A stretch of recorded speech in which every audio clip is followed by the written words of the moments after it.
செம்ம டேஸ்டான mutton soup எப்படி செய்கிறதுன்னு பார்க்கலாம் வாங்க. அதுக்கு ஒரு வானலில் நல்லெண்ணெய் ஊற்றிட்டு உளுந்து சோம்பு கருவேப்பிலை போட்டு நல்லா பொரிஞ்சதும் சின்ன வெங்காயம் போட்டு வதக்கிக்கோங்க. மோஸ்ட்லி சூப் நம்ம இருமல் சளிக்காக தான் குடிப்போம். அந்த மாதிரி குடிக்கிறதுக்கு நல்லெண்ணெய் சின்ன வெங்காயம் இருமல் சளியை நல்லாவே முறிச்சு விடும். அதுக்காக தான் சின்ன வெங்காயம் யூஸ் பண்ணுறது.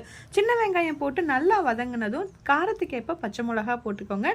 நான் இன்னைக்கு 1 கிலோ மட்டனுக்கு 5 பச்சை மிளகா தான் எடுத்திருக்கேன். பச்சை மிளகா நல்லா வதங்கினதும் தக்காளியும் போட்டு நல்லா வதக்கிக்கலாம்.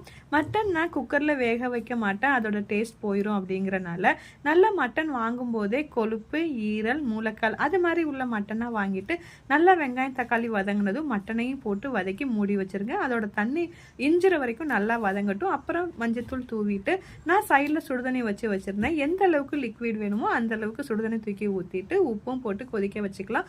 சோம்பு ஜீரகம் அரைச்சி ஊற்றி இறக்குனா செம்ம டேஸ்டான சூப் ரெடி. செஞ்சு பார்த்துட்டு எப்படி இருக்குன்னு கமெண்ட் பண்ணுங்க.